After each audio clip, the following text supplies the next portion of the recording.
Hey, what's up guys? John here. Are you planning on buying or selling a car in 2023? Well, if you are, I have some big news for you. Right now, Americans fall behind on car payments at levels higher than 2009, the great financial crisis. Now, a lot of people are on the fence. They think, are we walking into a recession? Is everything going to be fine? Are they going to, turn the money printers back on? Where are we headed? What's happening next? Well, the auto industry to me is a really big signal of what's to come. People are taking out massive auto loans. Many people by force because they need to get from point A to point B to work, to get to their job. And car prices were through the roof the last couple of years. A lot of people know this. 30, 40% over sticker, meaning they're upside down on their cars. They owe the lender more than the car's worth. So what are people going to start doing? They're going to start walking away from their cars.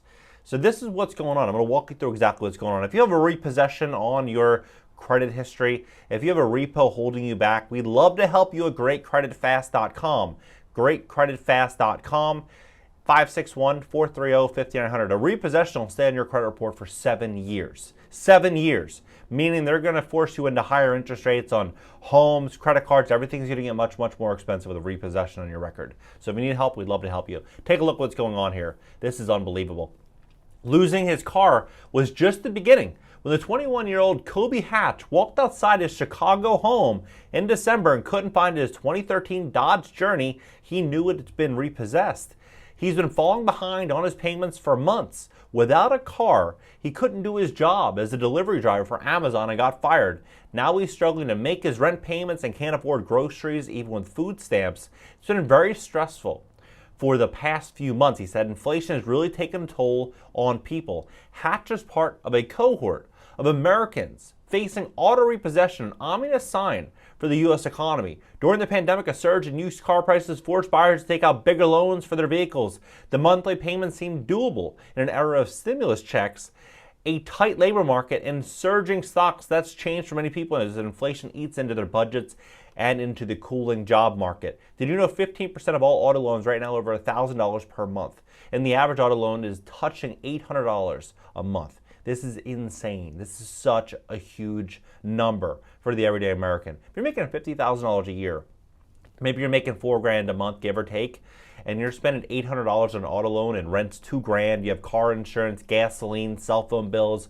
I mean, you add everything up, everyone, they're in the negative. And you have to make $100,000 a year, at least, to be able to afford an $800 car payment. And the average American has that roughly an $800 car payment. Like this is unbelievable, the amount of debt in this economy held by consumers. Now more Americans are falling behind on their car payments than during the financial crisis in December.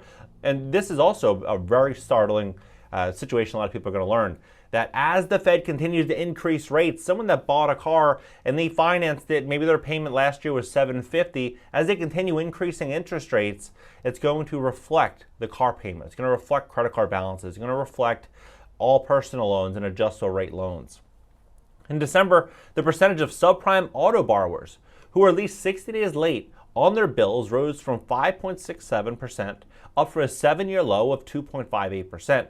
In April 2021, according to Fitch Ratings, that compares to 5.04% in January 2009, the peak during the Great Recession. Now, what I find very fascinating is we look at what a lot of the really big investors are doing, KKR, Blackstone, BlackRock, Starlight Capital. You look at all of them. What are they doing? They're halting withdrawals on their real estate funds because people are getting scared. They're trying to pull money off the table. I think this is all correlated. Higher interest rates are making it even more difficult to make the monthly payments. The average new auto loan rate was 8.02% in December, up from 5.15% a year earlier. According to Cox Automotive, the rate can be much higher for subprime borrowers. That rate can go up to 20% or higher. It's like a credit card payment. So if you were to borrow, hypothetically, $20,000 for an auto loan at 20%, you're going to pay back probably $20,000 to $25,000 in just interest, not paying any on principal. So the whole loan might cost you $50,000. So if the loan's spread out over 60 months, it's very easy to see how that $800 monthly payment fits in there. For Hatch, the total monthly bill for his car reached about $1,000, including the cost of insurance. So he's paying $1,000, including the cost of insurance. So maybe his auto loan's $800. And he's talking about here that he's using food stamps, can't afford groceries, and his rent payments, right? This is the average person having roughly $1,000 allocated just to their car. This is crazy to me. Thanks to a whopping 26% interest rate, even if he can manage to save up enough to get the car back about $1,100 for the repossession fee, there's a strong chance he won't be able to make the payments in subsequent months, especially now that he's unemployed. Now, what does this mean? If you're thinking about buying a car, I think you should wait a little bit, if you can. The reason for this is I think we're gonna start seeing these auto lots start to really fill up with a lot of cars that are getting repossessed. And as rates start to rise, the debt-to-income ratio for buyers that want to buy cars, people are going to get priced out of vehicles, right? And if they have to unload these cars, these dealerships, you might get an opportunity to pick up some really, really great value inside of a car. So if you have the opportunity and you can wait, I would suggest waiting. If you have a car that you want to sell, I'd probably sell it sooner than later. While the number of vehicle repossessions is rising, it's still below the pre-pandemic levels. In Mannheim, an auto auction company, the number of repossessed cars increased 11% in 2022 compared to the year prior, but that's still down 26% from 2019. But you have to also remember all of the restrictions of what lenders were allowed to do during the last couple of years. In 2020 and 2021, student loans, auto bills, utility payments, rent payments, everything, there was moratoriums across the board. Right now, I mean, this is what's crazy to me. White House approved 16 million people for contested student loan forgiveness plans. Whether they see relief depends on the Supreme Court. What's crazy to me is they continue to move in this direction for more subsidies and assistance, and everything that they're doing, it kind of removes a functional economy, right? It's very hard to see what's going to happen next.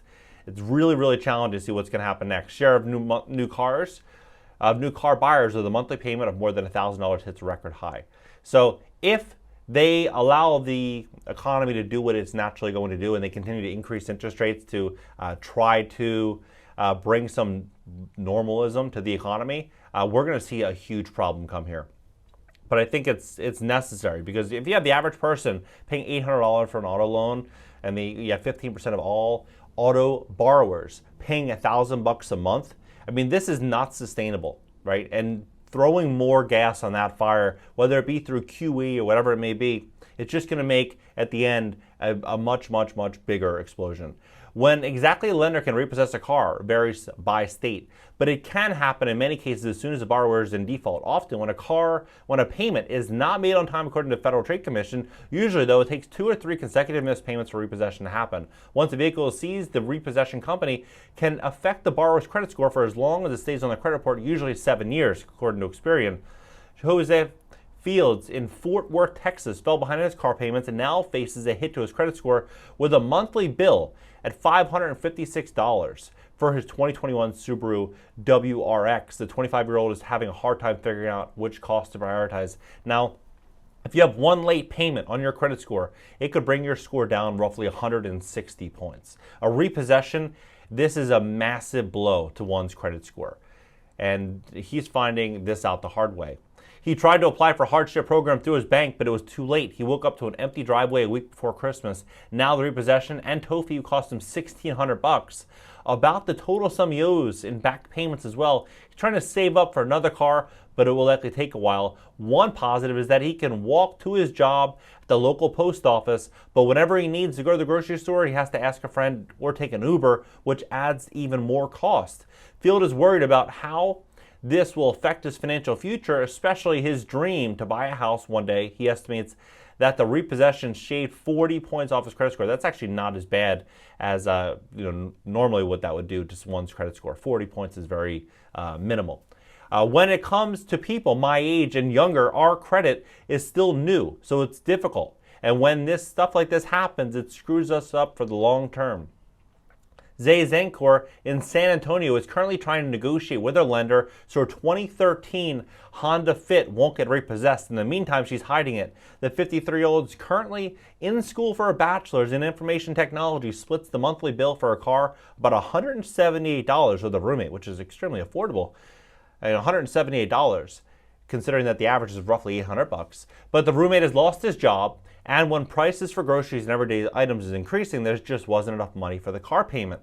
Zancor is trying to make money with odd jobs like contract secretarial work and participation in medical studies, but it often feels hopeless. Now, what I think is ultimately going to happen is people step into this financial bind is they're going to prioritize what they need to spend money on. So what that's going to be is I think they're going to try to pay the car payment first. I think that's going to be one of the first things that people pay for. The reason being is they need to get from point A to point B. They need to go make money. And that car is going to help people make money. The second thing would probably be rent. Third thing, probably utilities and a cell phone bill and these small bills that fall in. And then after that, it's going to be, going out with friends, going out drinking, going out restaurants, all those things, right? The small subscriptions and things like that are going to be on the bottom of that. Now, when people are missing their auto payments, it really begs the question, what is this actually going to do with credit card payments, all the non-secured debt that's not backed by, a house, that's not backed by a specific guarantee. If you, default on a credit card bill, your life isn't going to change. Your credit score is going to get impacted. It's going to be much, much more challenging to get a loan, but you're not going to lose the shelter. You're not going to lose the roof over your head. You're not going to lose transportation, right? So I think we're going to really start to see these dominoes fall. Zenko is trying to make extra money with odd job contracts like secretarial work. Our money doesn't go as far as it used to, she said. I don't see prices going down, so the only relief I see is when I get my degree. Now, what I think's happening is I think we are in the greatest wealth transfer of all time, and I think there's massive opportunities for people to make money. I think we're going to see some huge, huge chances here to grow and scale a business online. There's just so many things that people can do right now with this new changing economy that I think could help people, potentially even position people for more success over the next year or 2 years. One thing that I could almost guarantee you is that so far in 2023, roughly 60,000 tech jobs have been lost. And I think that, and this is just in America, what I think is going to happen is a lot of these tech employees, very smart, very bright, they're going to go home and say, do I want to put my all my eggs in one basket with an employer again, or do I want to try to do my own thing? Do I want to have my own startup? I think what we're going to start to see is a lot of these people starting their own businesses. We're going to start to see a lot of startups and a lot of opportunity for people to make money and do great things in 2023. So if you have a car that you want to sell, a car that you want to buy, I would take this information into consideration before doing it and really prioritize your spending and your goals in 2023, because if you do the right things and you position yourself correctly, you're going to make a ton of money.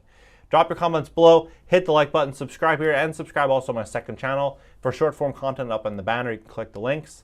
And if you need help fixing your credit, we would love to help you at GreatCreditFast.com. That's GreatCreditFast.com. You can give us a call at 561-430-5900 for a free consultation. Catch you guys in the next video.